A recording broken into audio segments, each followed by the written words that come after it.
Hey everyone, welcome to ReThink the Road.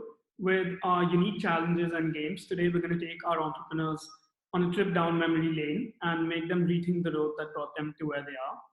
So today we have with us the co-founder of Shazam, Dhiraj Mukherjee. He completed his MBA from Stanford, started his consulting career, and currently is a tech for good angel investor. So Dhiraj, do you want to just say a little bit about yourself? Sure.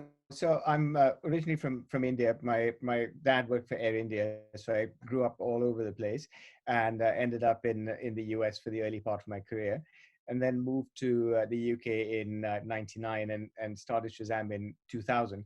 So for history buffs, this is a great episode. If you're not, then I apologize because this is an old story, but that's a little bit about me in a nutshell. And when I was researching about you, I saw this one line that you say when someone asks you where you're from. I think you give three places and what each of them gives you. Can you just delve into that a bit?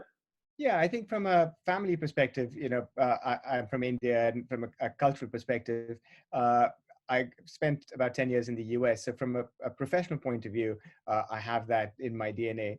And then I've lived in Europe, both growing up as well as for the last 20 years. So I think from a quality of life and perspective point of view, I have the European aspect as well. So that's my mental makeup, I guess.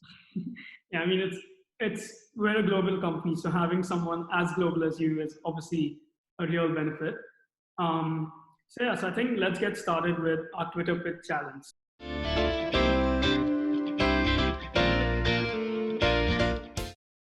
Okay. Yeah, let's start off.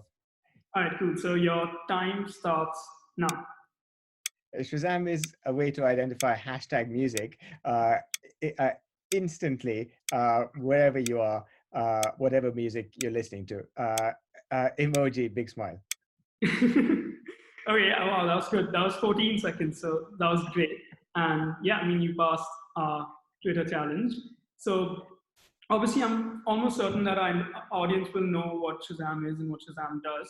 But over the years, it's developed to a lot more than when it started off. So we move on to our next segment with that thought, and which is called Unexpected Expected. When you began, did you think that the 2580 dial-in service would become an app? No, we expected that mobiles would take off. We expected that people would have internet access on their mobile. It took a lot longer than we expected, and we, of course, never anticipated, the apps and the app economy. So no. And then obviously, so there's Shazam for brands. And was that the where you recognize TV shows and adverts ever part of the original idea? Yeah, the original idea was just to recognize music. And then when we thought about it, we realized we could do a lot more. For instance, help people with knowing the lyrics, buy concert tickets, send messages to each other. I don't think we thought as far as beyond music into other media. So there was an evolution over time. Right. And so obviously, one of the biggest news stories about Shazam in the last few years was the acquisition by Apple. And did you expect that? I mean, at that scale as well, to be acquired by such a big company? We had a very good relationship with Apple just from the time that the iPhone was in development, and Shazam was actually one of the first apps in the App Store.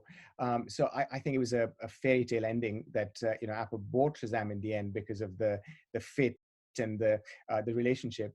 But it wasn't unexpected. But I'm very glad that that's how the adventure ended. Yeah, I mean, it's important that the fit for Apple because even so, I use Shazam a lot, and it's mainly because the one thing that I love about Shazam is when I point my phone to something, it's obviously because I'm liking what I'm listening to.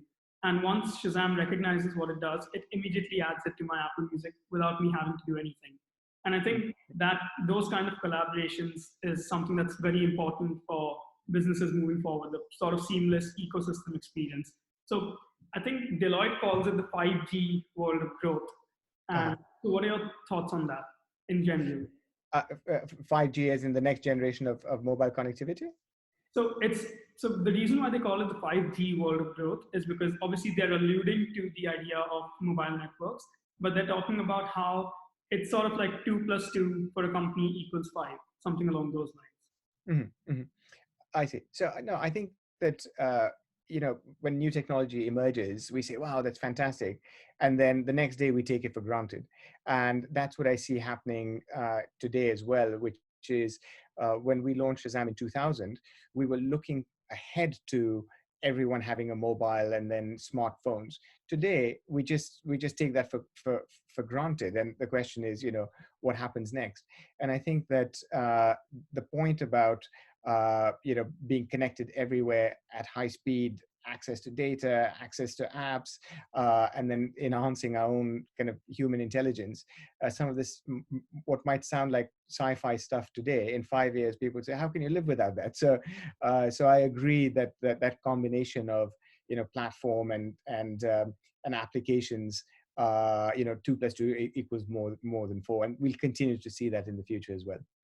But yeah, just along the same thought, I think it's important that we start taking it for granted, because that's when we become comfortable with it. And then we think that, okay, we want to go beyond this. Because if we don't take it for granted, we're always in the mindset that, okay, there is growth happening. And then we might not force ourselves to sort of embrace the change. But yeah, I mean, speaking of change, so did you ever see yourself as a tech for good angel investor? No, I don't think so. I should say that after Shazam, I went to work for Save the Children. So I wanted to do something which gave back. And I learned a lot from that experience, particularly about the power of young people to change the world. And I think ever since then, I felt like I wanted to, contribute to having a positive impact.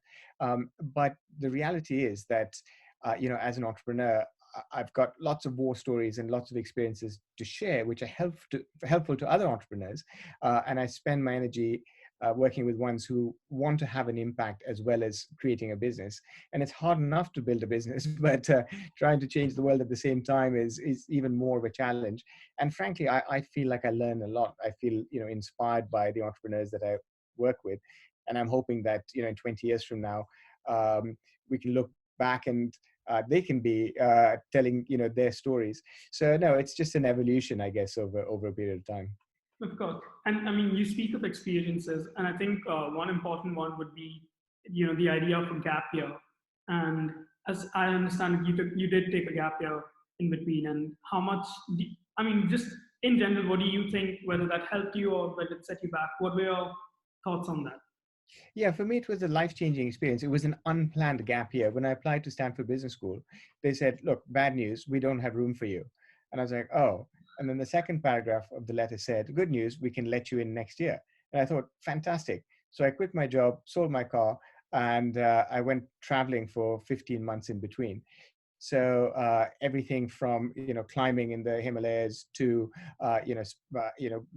watching a live volcano in Hawaii to traveling around Africa without a guidebook deliberately, learning Spanish in Guatemala, and so those experiences, I think gave me a different perspective from just the track going from studying economics to being a management consultant to going to business school, and actually give credit to that spirit of adventure that I was able to indulge in, which helped me then as an entrepreneur both make that choice as well as in my role as having to navigate this uncertainty and facing setbacks.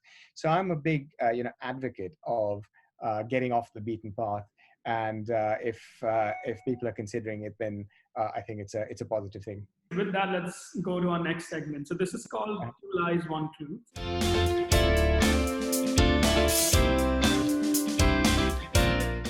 So one challenge was inventing the technology which would recognize music. The second point was uh, creating a database of all the digital music which existed out there. And then the third is creating the billing mechanism to allow Shazam to actually charge users when they use the service. Okay, so as far as I think, the billing, sort of the entire way that the revenue model worked, seemed to be pretty all right. I don't think that would have been a challenge. Um, anyway, let me just, was actually getting that entire music library the biggest challenge? Because as, I mean, when you just think back to the technology at that time, just Yeah, getting that much of data as yeah. well in front of you, ready to go at all times, I think that might have been the biggest challenge. Gotcha. No, so that was a trick suggestion. The digital music didn't exist, so we couldn't actually gather it up. We had to create our own library of music fingerprints from scratch. So you see, this is in the dinosaur era. So nowadays, again, we take it for granted that we have access to digital music, not back in 2000. So wait, did you guys actually sort of sit and create every single, like a snippet of every single song or whatever, and then sort of combine that up and then use that to offer the service? Unfortunately, yes. So we found out quite quickly that there was no reference of digital music. So we had to do a deal to actually create a library of fingerprints, which is what Shazam uses to identify music, based on the entire catalog of CDs which were sold in the UK at the time, which was 100,000 CDs. So we spent 4 months running 3 shifts of temp workers, encoding and creating fingerprints before we were ready to launch. So my advice to other entrepreneurs out there is do some research before you dive into your business, and don't take on digitizing the entire library of music in the country if you can avoid it. Wow, okay, no, and I'm guessing today it works with pretty simply with the digital library, and then you just match the sort of frequencies of the songs. That's exactly right. So fast forward 20 years, and it's much easier to fingerprint music in digital format from a variety of sources around the world. So, do you think that Shazam might have worked better or the same or worse if it entered the game once the digital music library was created? Uh, the the reality is that the differentiator, the magic there was the recognition algorithm, and that's what we had to invent right at the beginning, because it worked very accurately even with noise in the background on a very large set of music, and that was the game changer. I think that over time, getting more music in digital format just increase the wow factor, because there were really obscure recordings that the service would work with. But in fairness, it was just a huge amount of hard work from beginning to end to get all the different pieces together.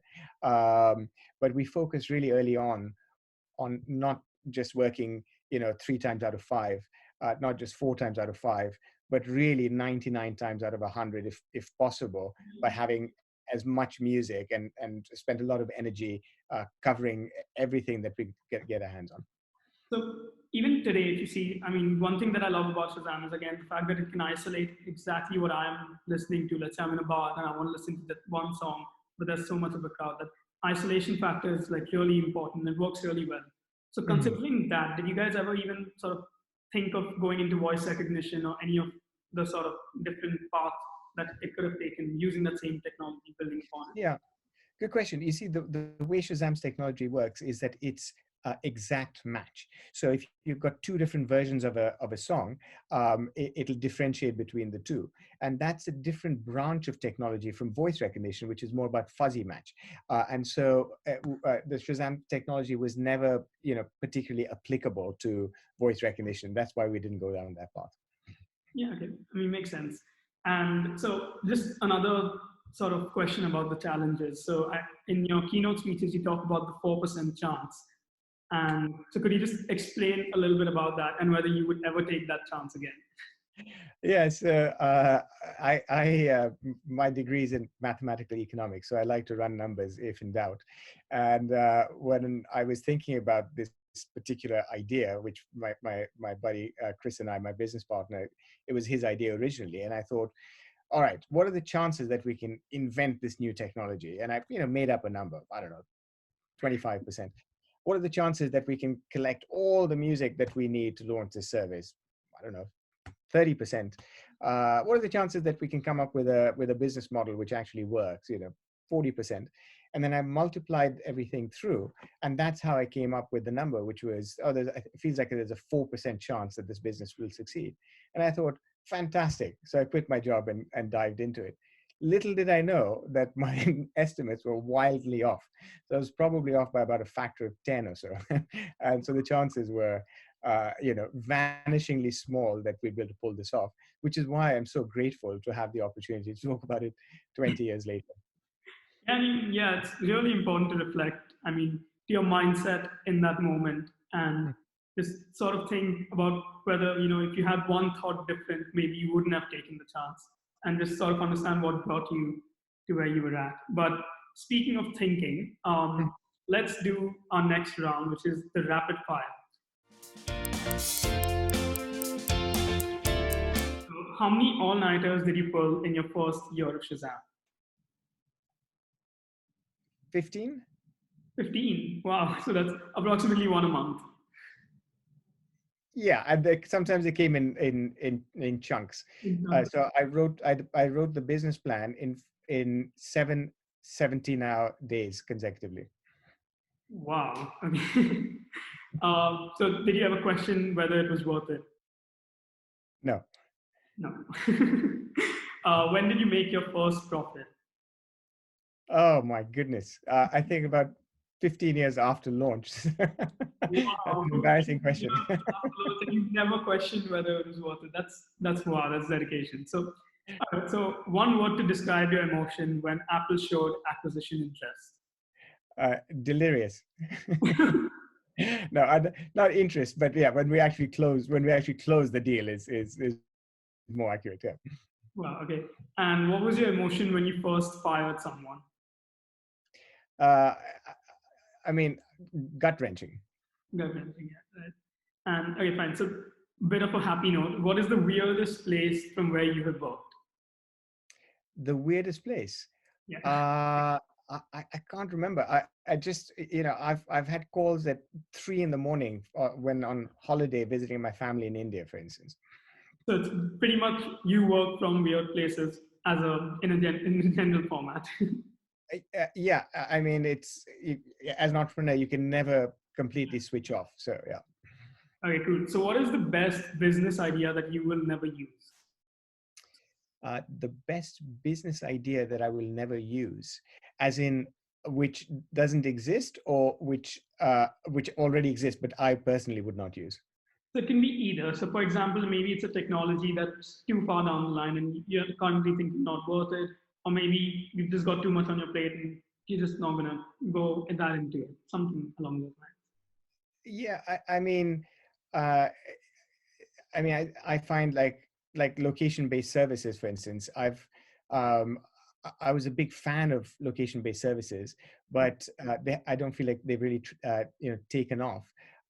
Whereas when my wife is trying to track me down, she uses Find My iPhone, so she knows exactly where I am. So I'm like, I've got to make sure that I am where I say I am. So I don't use it as much as I wish it were prevalent today. But I think location-based services, for example, now with let's say Apple's new update to the phone, if you walk into a coffee shop and there's, let's say it's Starbucks and you need the Starbucks app, you can tap the sort of machine there and get the not the full app, but a snippet of the app onto your phone so that you can use it just for those 5 minutes. And I think in terms of like the entire idea of that is that your phone has a certain coordinate in the entire network of phones, which is becoming more important to companies than, let's say, the location or whatever. But obviously, when it comes to personal safety and personal use, there's a different ideology to it. But I do get what you mean by it could have been something else. Maybe that's somewhere down the line. But okay, so when do you plan to retire? And that is if you plan to retire at all. Yeah, so I plan to retire at 63. Because I've got 3 kids. My oldest Tanya is almost 14, Max is almost 11, and Jeremy, my youngest, is almost 8. If all goes well, when they leave home, and we've just got a puppy called Charlie, and if they all happily left home, and then I can, travel, spend more time with my wife, and pretend I'm a backpacker again. So that's the plan. Of course, plans never work out in reality. So we'll see what happens. But the plan is to basically retire when the youngest goes to college, is it? Yeah, if it plays out in that way, who knows what's going to happen? But that's the idea. Okay, what is your biggest weakness? My biggest weakness. Um, I don't know. It's a good question. In what context? In a business context, or in a personal context? Yeah, professional, personal, anything. You've got 5 seconds. um, I'm hesitant and indecisive when discussing my weaknesses. Okay, how many enemies did you make in, let's say, your career in the process? Not many. I'd like to think not many. I try to be, as friendly as possible, and as positive as possible with people. So unless people write in and email in and text in droves, I hope not too many. That's awesome. And so, which hobby of yours did Shazam kill? Kill. Yeah. Um, that's a really good question. I don't know. I was pretty much hobby free when I was an entrepreneur. So it was basically like all work, and then we used to go out and party on weekends, and I had to literally read movie reviews so I could stay in a conversation with real people who actually went and watched like real movies. But yeah, so now I've got a lot more hobbies, but I've had to kind of like work on it almost. So no, I can't think of anything which it killed off. So maybe technically it killed all your hobbies. Yeah, I think that's fair to say. Yeah. All right. So, okay, would you choose books or podcasts? Books.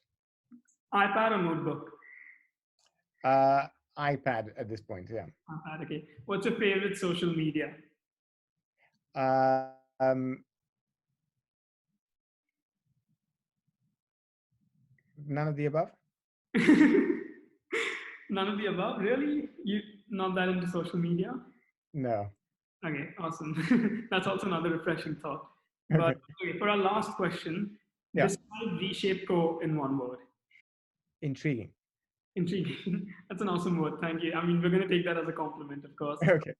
But anyway, that concludes our final segment. And we'd really like to thank you for giving us your time and being an absolutely great guest. And is there sort of like a motivational quote or learning that you'd like to leave our audience with? No, I've really enjoyed it. All I'd say is that uh, we all have one life, and I believe in uh, seizing the moment to have an adventure if possible. So if one's sitting on the fence between doing the safe thing and having a bit of an adventure, I would say this way. But it's not necessarily for everyone. I'm glad that my entrepreneurial journey worked out for me, and it's a pleasure to be able to share these stories with you and your audience. Again, thank you so much.